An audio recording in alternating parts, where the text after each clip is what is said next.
In the module for teaching successful classes, I talk a little bit about sequencing well and warm-ups in order to prepare for your class. So I've got a few little ideas for you. Now, sequencing is really important. It's an important part of the preparation for your classes, whether it's a course or open classes. And you need to keep a record so that you don't keep repeating yourself. Sequencing enables you to give a balanced, flowing class that's also safe. And it's going to be a very different story to sequencing or preparing a class for a private client. So, for example, in an open level class, you want a little bit of everything. You may have a focus. You may want to really work the thighs hard that day, but you also need to include a little bit of everything else to really balance it out. Now, when you're working with clients, this is different. They will probably have come to you with a problem, not always, but they may well have come to you with a problem. So suppose your client has chronic backache, and you do a postural assessment and you notice that she's got a great big hollow back, hyperlordotic back. Well, you don't want to be giving her too much extension, so you will be very heavily working on rolling through the spine, flexion, rollovers, roll-ups, that kind of thing. So a slightly different focus then from an open level class, but these sequence ideas are all about giving a good, fun class for your open level people. Okay, so you start with the sequence. So you sit down and you make a note of all the exercises that you want to include. And I also said in one of the lessons in that particular module for successful classes that you will probably put far too many exercises in, especially at the beginner level. The only reason we managed to get 34 exercises in the complete Matwork sequence is because we're only doing a few repetitions for each of the exercises. You will normally work to between 5 and 10, depending on the level, 5 to 10 repetitions, and that's only if they can do every single repetition with perfect form. So those are the rules, up to 10. If they get to 10 and it's too easy, you put another layer on in intensity, and we'll go through a few of those options today as well, and some variations. So let's say today I want to do quite a lot of plank work. So I'm going to be doing some push-ups, I'm going to be doing leg pull-ups, leg pull-downs, I'm going to be doing some side bends, and a few variations as well.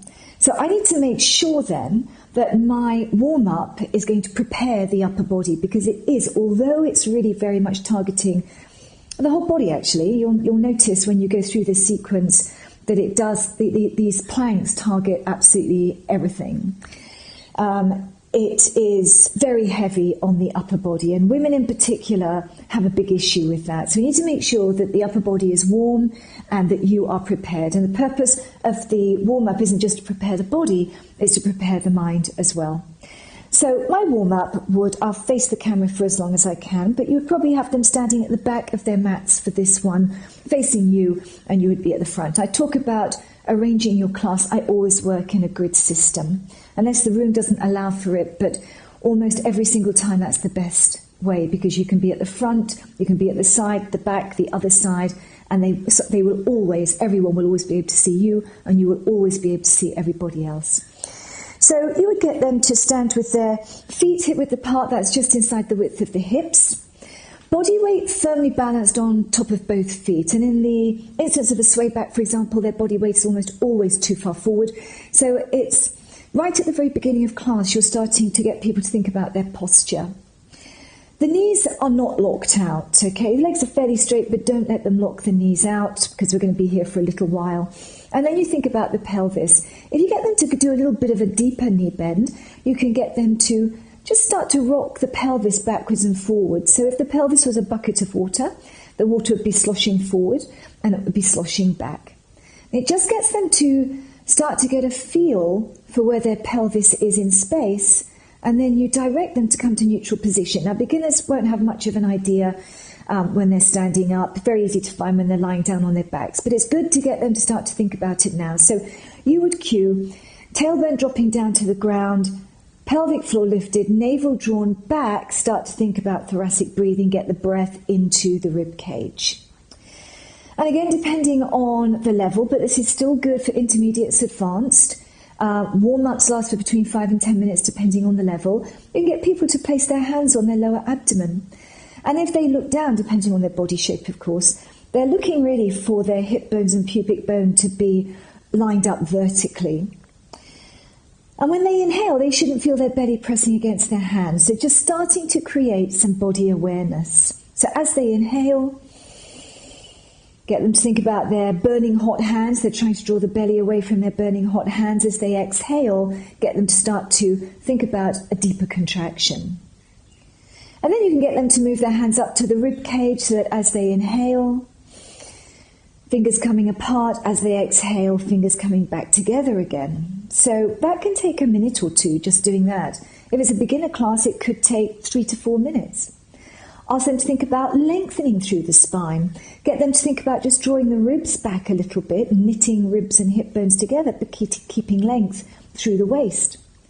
Get them to think about their shoulders. You get them to just roll their shoulders forward and then roll them back. And if you notice what's happening to the palms, they're facing the legs, and now they're facing forward. And then get them to feel the shoulder blades against the rib cage, and then get them to lengthen the shoulders away from the ears. Nice long neck, chin drawn in a little bit, and their line of vision is straight ahead of them. So you've set them up, and now let's get some movement. So as they inhale, you can get them to bring their shoulders up to their ears, and as they exhale, you can take them back down again. I'm moving at probably faster pace than they will go. So you're always getting people to breathe at their slowest possible rate, okay? So we want nice, efficient breathing. And then you can get them to alternate and get them to think about whether they're shortening on one side of the body or not. And you can do a few just like that. Then you can get them to think about both shoulders forward, up, back and down. And you can do a couple backwards and a couple forwards. And then you can, again, think about alternating, making sure that they're not rotating, so very much isolating the shoulder joints. They're starting to bring in focus and concentration.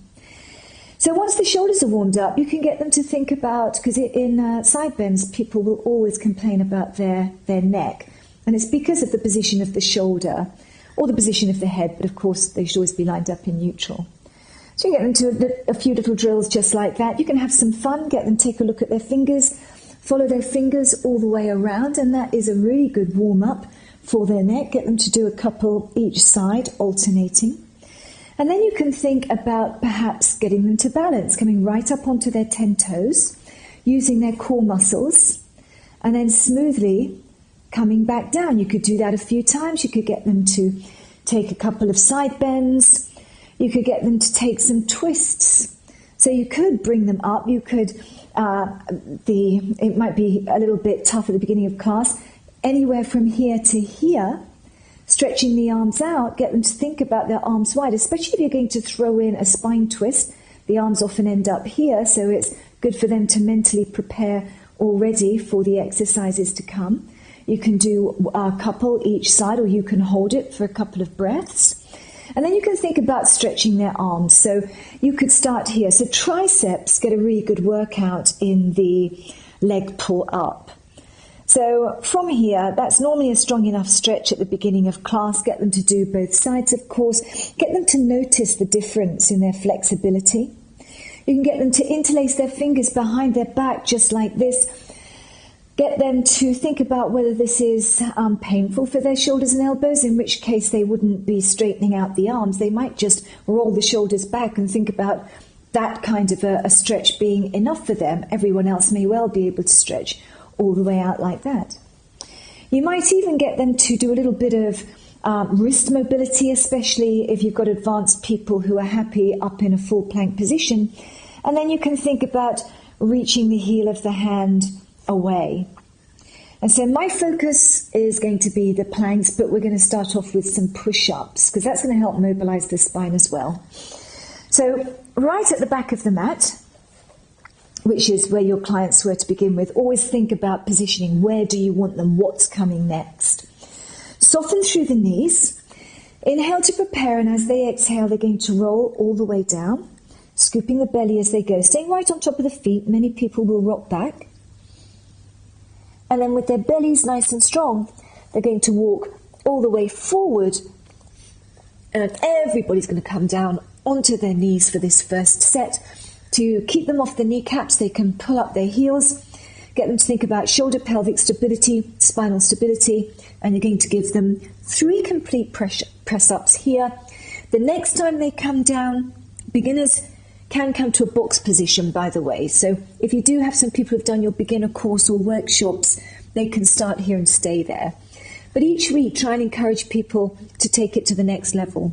So the next set, by the way, in between rolling up and rolling down, so you get them to walk back, you get them to roll up again, you get them to roll down. So they've done 3, that's a good start. So the next set, as I say, get them to move it on up in intensity if they can. The advanced people in your class will be able to give you 4 full push-ups, okay? Give them a break. You can either roll up and down again, right there, or you can just get them to sit back into child's pose. And then my first leg pull down is actually going to be on the forearms. Hands in number 11. Get them to think about where the shoulders are. Beginners intermediate may want to stay here. Otherwise, we're going to practice coming up with one knee as we exhale, coming down. As they come up with the knee, push back with the heel. So I'm also going to give you ideas of how to progress exercises, especially if you're going to use them multiple times, which is what we're going to do today.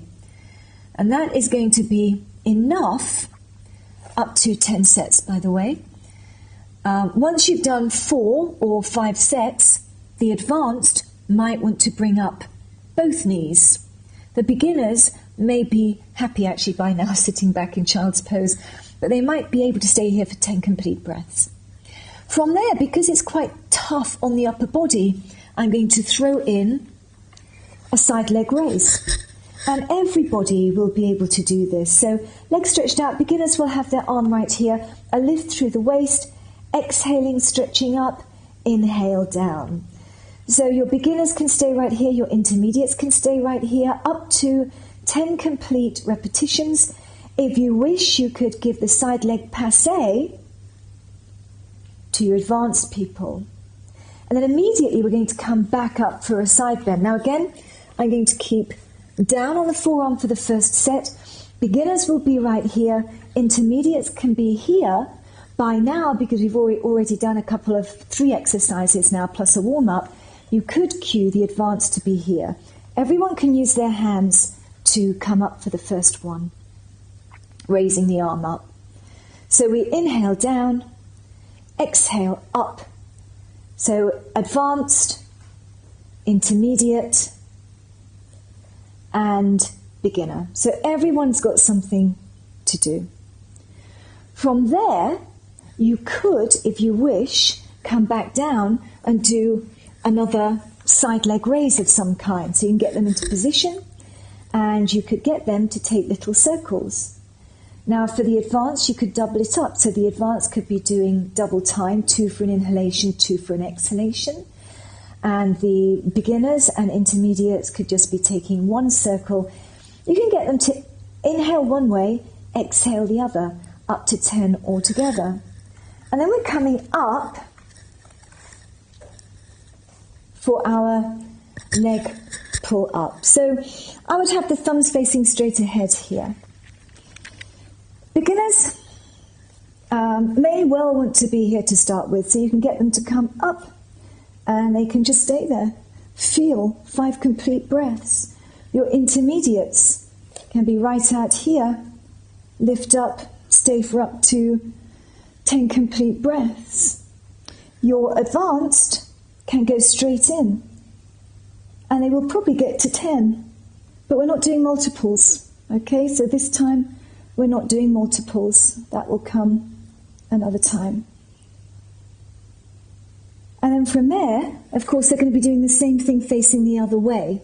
And each time you're going to be going around to each place in the class, so that everyone can see you. And you can start with one demonstration. The advanced will be doing it with you.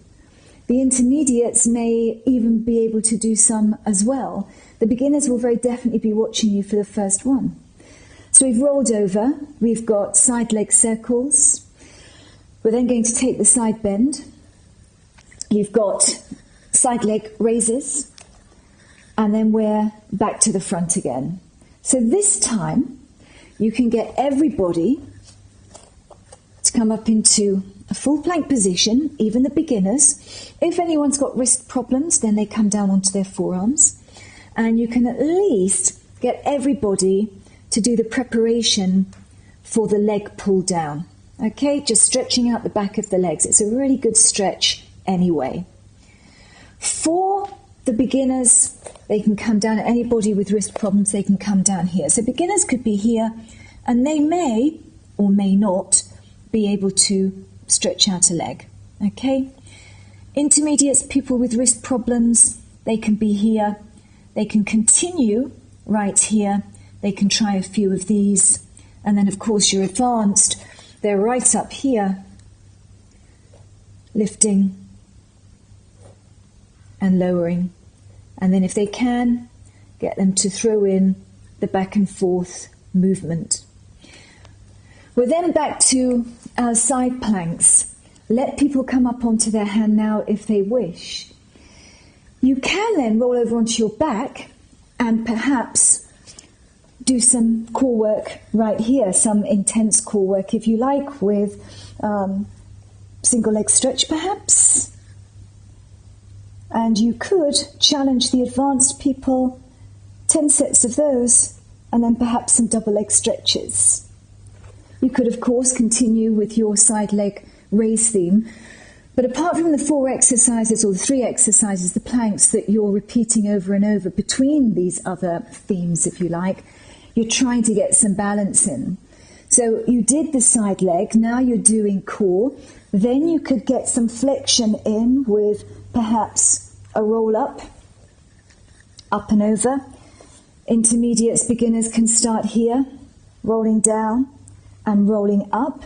You'll be then ready to do your side bends on the other side, and then you're back here again. Now this time, before you go any further, because again, balance, maybe you could have your clients lying down, swimming perhaps. Let's have the arms out right here. Everybody can start here. And then, of course, you've got all your modifications for beginners, for intermediates, and for your advanced. And so you can choose your theme. You can repeat that theme 3 or 4 times and balance the whole sequence up by making sure that in between, because it's going to be pretty tough on their arms, in between you're giving them flexion, extension, and then at the end, because we prepared for it, after maybe a rollover or something, you can have them sitting up, and we can give, they've already had mobility with the roll up. You can give them some flexibility, more flexibility, because they have flexibility with the roll up as well.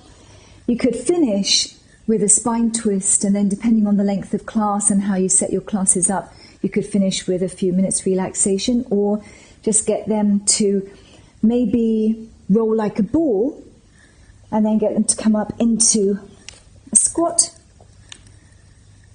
and roll all the way up, and they are back where they were at the beginning of the class.